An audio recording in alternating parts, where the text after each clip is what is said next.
Hello, my name is Mr. Rogers, and I will be your son or daughter's 8th grade science teacher this year.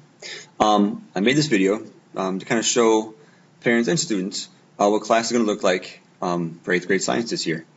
It is going to be different than it has in the past, and probably different from most traditional classrooms that your son or daughter may have been in. This year, we are going to be doing something called the flipped classroom in science class. And the flipped classroom is, that phrase was coined because typical lectures kind of flip to the outside the classroom and homework's done inside the classroom is the basic gist of it. So reading down here, it says the flipped classroom inverts traditional teaching methods, delivering instruction online outside of class and moving homework into the classroom. So you can see below here the traditional classroom where we may have a lecture one day. There'll be some notes to take on the board. With time we have left over, we may start homework, do a question and answer session, and then the homework would be to go home and complete a worksheet, different activities. But class time couldn't be used for that as much. So now in the flipped classroom, now these lectures are pre-recorded, so kids can watch them at home, during study hall, and even in class they'll be doing that too, but not during typical class time. Class time is more reserved for assignments, those review assignments, more engaging activities, a chance for when the kids are actually working on assignments and they need to talk to the teacher, I will be available to them. Other students will be directly in the classroom and available to them also. So much more collaboration is the ultimate goal. So we're going to kind of recap there that what a flipped classroom model does. Again, those students watch lectures at home at their own pace, communicating with peers and teachers via online discussions. We'll talk more about the online discussions here later in the video. These concept engagements then take place in the classroom with the help of the instructor. So that's kind of the idea of the flipped classroom.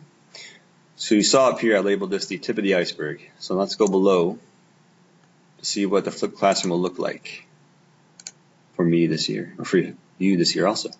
So the flipped classroom, homework. Homework in the flipped classroom, it's going to be different. In the flipped classroom, a student's homework may be to watch a vodcast, we have a podcast, it's a video cast, we call it a vodcast, and take notes on it. Students will then use class time to work on assignments that would typically be done as homework before. So students should not be bringing typical worksheets or lab questions home as homework. That should all be done during class time. Now, what I'm also doing is something called flipped mastery, kind of in introducing a mastery component into the classroom. So in the flipped mastery classroom, students will be working at an independent pace to complete assignments. So there's going to be some students will be able to move ahead, and those who need more help and go a little slower, they can.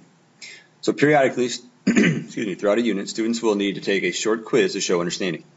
Students must earn an 80% to move on to the next topic. If the student does not earn 80%, the students must relearn the concept they need to master. This might include reviewing notes, rewatching a vodcast, or taking notes about misconceptions. So they cannot move on until they've mastered that quiz. They must relearn what they don't know. That's the idea of flipped mastery. And in this flipped mastery system, since students can work ahead at their own pace, they're going to get a learning checklist. And a learning checklist is a guide. It has all the assignments for the unit on there, what videos to watch, and assignments to go with it, the points that are possible with each assignment also. So if students have a good snapshot of what's going to be involved, what they need to do to complete that unit. I'll kind of zoom in here if I can, but I'll see if I can't. And then finally, 9th hour. So typically, with blue swipes, if a student did not complete an assignment, they would get a blue swipe. And if that was not completed and returned with the signature, they would get a 9th hour. Since students are able to work much more at their own pace, and all assignments are going to have that specific due date, we have to kind of rework what 9th hours are going to look like. So students in the class will be able to work at their own pace to complete assignments. 9th hours may be given for students not completing assignments in a timely manner, or for not using class time to complete assignments. A 9th hour would be used to give the student extra time to catch up on assignments or to get help from a teacher to understand a concept. And again, just real quick, I want to give you my contact information right up front. There's my email address, and then the school's phone number and my extension. A few more things I want to go over is, again, where are these videos going to be housed? And YouTube is the biggest player in the game. I'm using YouTube. It's easily accessible at home. on most mobile devices have YouTube, so it's really accessible for the kids, which is the biggest thing. I've created my own channel, Willowbrook Science. So if you go to Browse Channels and search channels, so Willowbrook Science, we should get, well, we got something different. I got come here. So there's a video I made, but there's my link right there. It's Willowbrook Science, and that should take you back to my YouTube channel. So all the videos I make this year, all the lectures, will be put on YouTube on this channel. You can see a few from previous, this is from last spring. I made a few last spring. This is where they're going to be housed, in the YouTube Willowbrook Science channel. So feel free, look around, browse there often. You'll get a good feel of what is being taught in class from the YouTube channel. A lot of new things this year. Something else new I'm trying this year is I am trying out Remind 101.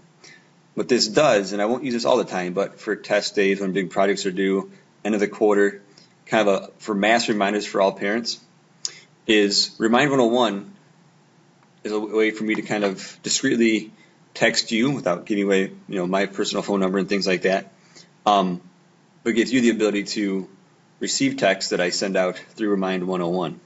And so what you need to do, kind of come down here, is you're going to text this code, so at C1AB7. You're going to text that to the number 815-676-6774. And it'll send you a text back asking for your name. And you can see I've signed up. Here are my subscribers, and I've already signed up for myself. And so I can see then who is subscribed up. So this is good for students and for parents. I'll be talking about with students this in class. But for parents, a great way. I'll be sending out periodic reminders about big assignments, so you can always get that direct contact from me through Remind 101. And finally, in this video, I wanted to talk to you about Edmodo. Edmodo is where those online discussions can take place. Students will be taking those mastery quizzes in Edmodo. It has that ability. I can make post links. We can create discussion groups. It looks a lot like Facebook. You can see from when you look on the screen. It looks and feels a lot like Facebook, where you can create those blogs and posts. And Edmodo is a very secure site. They need a code to get in. And so what students are going to do, let's go back to the home page. This is my kind of sample student, Wesley Wolverine, Wesley W. there. On the first day of school, student will sign up for Edmodo if they haven't already, and get them into Mr. Rogers' 8th grade science class. And they'll have their own code, but then your code is right here. And so here's your code to get into Edmodo, and you can see what's going on the discussion boards and what's being presented after you've signed into that code. So I wanted to stop here, just say I'm very excited about this year. There's lots of new things going on, and I really feel that in the long run these changes will make class much more effective for your son or daughter. So I encourage you to ask questions. I don't have all the answers, but I'm always willing to engage in a discussion, and I look forward to this school year. Thank you for your time.